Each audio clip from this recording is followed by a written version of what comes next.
જાય. એક આ લેસન આપવા વાળા છે ને નિશાળમાં, એ કંઈ કાળો કેર છે.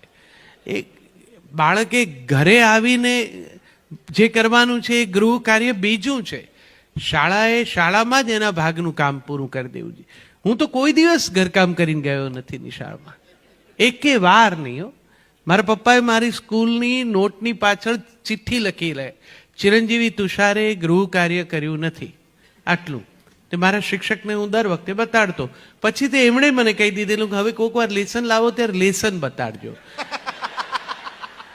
પપ્પાએ તારીખ નહીં નાખેલી, કારણ કે એમને ખ્યાલ જ હતો કે આ કોઈ એક તિથિ માટેનું નથી, આ કાયમ માટેની વ્યવસ્થા છે.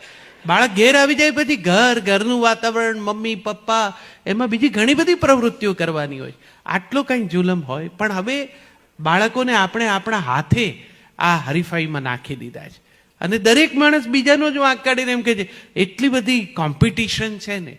કોમ્પિટિશન કોઈ બે માણસો સંમત થાય ને ત્યારે જ થાય. તમે 3-4 છોકરાને ઊભા રાખો એટલે હરીફાઈ છે. તમે તમારા બાળકને એમાં ઊભું જ શું કામ રાખો છો હરીફાઈમાં? બાળકો હરીફાઈનો વિષય જ નથી. બાળકો પ્રસન્નતાનો, ઈશ્વરના વરદાન સ્વરૂપે આવેલા છે. આવ્યા નથી હોતા ત્યાં સુધી શું હાલત હોય છે? કેટલા મંદિરોએ જઈને માથા નમાવીએ છીએ, ત્યારે આવે છે. અને આવ્યા પછી એમની સાથે શું કરીએ છીએ આપણે? 2.5 વર્ષના છોકરાને નિશાળમાં મૂકવા માટે રાતથી સ્કૂલોની બહાર લાઈનો લગાડનારા મા બાપો છે, જેમના ડ્રાઈવરો ને મહારાજો ને ચોકીદારો જઈને ફોર્મ લઈને લેવા માટે ઊભા રહી જાય. અને પછી ફોર્મ ભરીને ગમે તે રીતે પણ બાળકને એડમિશન આપે. પગ મને ધોવા દો રઘુરાય એમ કરીને શિક્ષક આચાર્યની સામે, પેલા ટ્રસ્ટીની સામે જાતની ઓળખાણ લઈને મા બાપો લાચારીથી ઊભા રહે અને બાળકને એડમિશન અપાવડાવે. કેટલા બાળકને? 2.5 વર્ષના બાળકને. એક બાળકને જો તમે 2.5 વર્ષ ઘરમાં રાખતા હો ને, તે બાળકે પછી તમને કેટલા વર્ષ રાખવા જોઈએ ઘરમાં? 2.5 વર્ષ પછી એને જે હરીફાઈમાં તમે નાખી દો છો, પછી એક દિવસ તમારું નથી રહેતું. એના આયોજનો ને ટાઈમ ટેબલો ને એમાં એટલું રમમાણ રહે ને પાછા તમને એનું ગૌરવ થાય. મેં બી સુપર મોમ્સ જોઈ છે કે જે લોકોને આમ કઈ અવતાર આવે છે. બાળકને શું કરી નાખીએ, એ એલાર્મ મૂકીને સુવે ને એલાર્મ વાગે એના કરતા વહેલી જાગે, એના ઉઠ્યા પછી એલાર્મ વાગે, પછી છોકરાને ઉપાડે અને અડધો ઊંઘમાં હોય ત્યાંથી સ્કૂટી ઉપર પાછળ બેસાડે. છોકરું ઝોકા ખાતું હોય એને લઈ જઈને સ્વિમિંગ પુલમાં નાખે, અડધો ભીંજાય ત્યાંથી ઉપાડીને ટેનિસ કોર્ટમાં મૂકે, 2 શોટ માર્યા હોય ત્યાંથી લઈ જઈને પાછો ચિત્રના ક્લાસમાં નાખી આવે. પાછી ઘેર આવે ત્યાં પેલી કૂતરા પકડવાની રિક્ષાઓ ઊભી હોય એમાં પાછા છોકરા ભરાય, એને પાછા નિશાળમાં નાખી આવે. નિશાળ છૂટે ત્યાં પાછી એ રિક્ષા ઊભી હોય ત્યાંથી એને લઈ જઈને નૃત્યમાં મૂકે, એને પાછો ઉપાડીને કરાટેમાં નાખી આવે, પછી ફ્રેન્ચમાં મૂકે. અરે બાળકને ફ્રેન્ચ શીખવાડે. મેં કહું આ કેમ ફ્રેન્ચ? ના કે ભવિષ્યમાં યુરોપિયન કન્ટ્રીઝમાં એને સહેલું પડે. અને કેમ જાણે બધા અહીંથી માઇગ્રેટ થઈ જવાના હોય. અહીં અમદાવાદમાં ચાલે એટલા મળશે, અમારે તો ઘણા છે.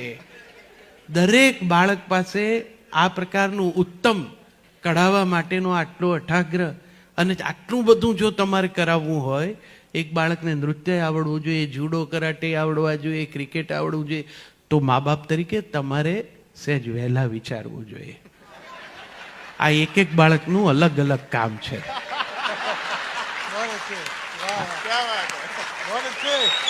આ એકનું નથી. આ એક બિચારું કેટલાનું કરશે? બાપની 2 આંખોમાં બાકી રહી ગયેલા સપના, માની 2 આંખોમાં બાકી રહી ગયેલા સપના, એ 4 આંખોના ઉધાર સપનાનો ભાર આની 2 આંખો ઉપર.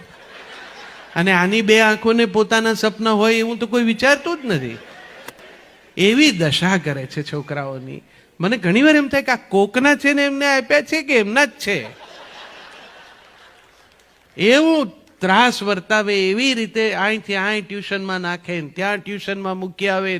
આમ બાળકે પોતાની જાતને વિચારવું, તમે હરીફાઈનું વાતાવરણ કરો એટલે એ માનવા માંડે કે ખરેખર કોઈ એવી વૈશ્વિક હરીફાઈમાં પોતે જોડાયું છે.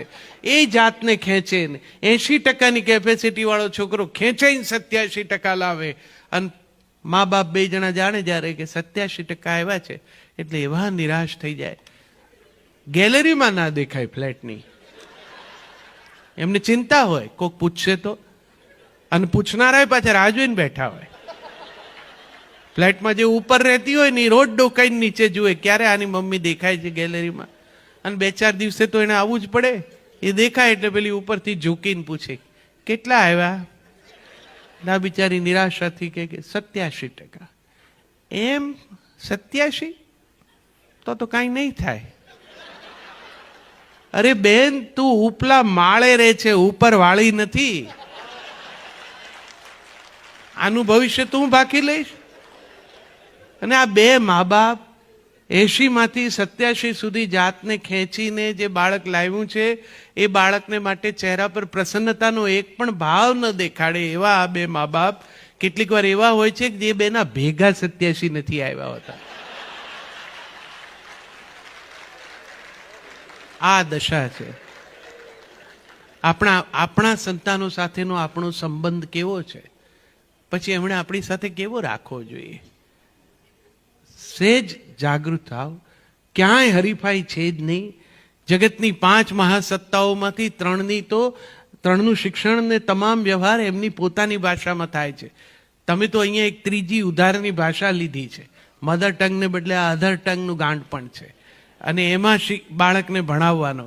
બાળક ઘેર એક ભાષા સાંભળે છે, બહાર કમ્પાઉન્ડમાં બીજી ભાષા સાંભળે છે, શાળામાં ત્રીજી સાંભળે છે. એટલે વિચારે છે અને ટ્રાન્સલેટ કરીને એક્સપ્રેસ કરે છે. એટલે એટલું બધું ડુપ્લિકેશન અને એવી લેબર એના મનમાં થાય છે કે ગૂંચવાઈ જાય છે. આ શિક્ષણની પદ્ધતિ આવી ન હોય. બાળકોનું શિક્ષણ, પ્રાથમિક શિક્ષણ 7 ધોરણ સુધી તો માતૃભાષામાં જ હોવું જોઈએ. એનાથી બાળકનો સર્વાંગી વિકાસ થાય. હું ભાષા વિજ્ઞાનનો વિદ્યાર્થી છું એટલે વિશ્વાસથી કહું છું કે કોઈ એક ભાષા આવડે તો પછી જગતની કોઈ પણ ભાષા આવડે. તમારું બાળક અહીંયા જન્મ્યું છે એટલે ગુજરાતી આવડે છે. એ દક્ષિણમાં જન્મ્યું હોત તો મલયાલમ જાણતું હોત, ફ્રાન્સમાં જન્મ્યું હોત તો ફ્રેન્ચ પણ જાણતું હોત. તમે જ્યાં જાઓ ત્યાંની ભાષા તમને આવડી જાય. તમારા અભણ બા હોય છે એ અમેરિકામાં ઉતરે છે ને ત્યારે પેલી ઇમિગ્રેશન વાળા જોડે જે રીતે ધડ કરે છે ઇંગ્લિશમાં, અને પેલો બિચારો અંતે હાથ જોડે બાન જવા દો. ભાષા તો કોમ્યુનિકેશનનું ટૂલ માત્ર છે.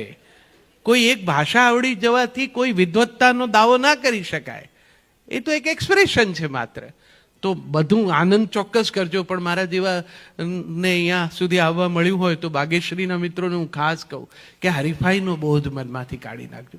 અને કદાચ હવે તમે મારું નથી જ માનવાના અને એ અંગ્રેજી માધ્યમમાં છોકરાને હેરાન કરવા નાખ્યો જ હોય તો ભલે નાખ્યું, પણ એના પ્રત્યે દયાભાવ રાખજો.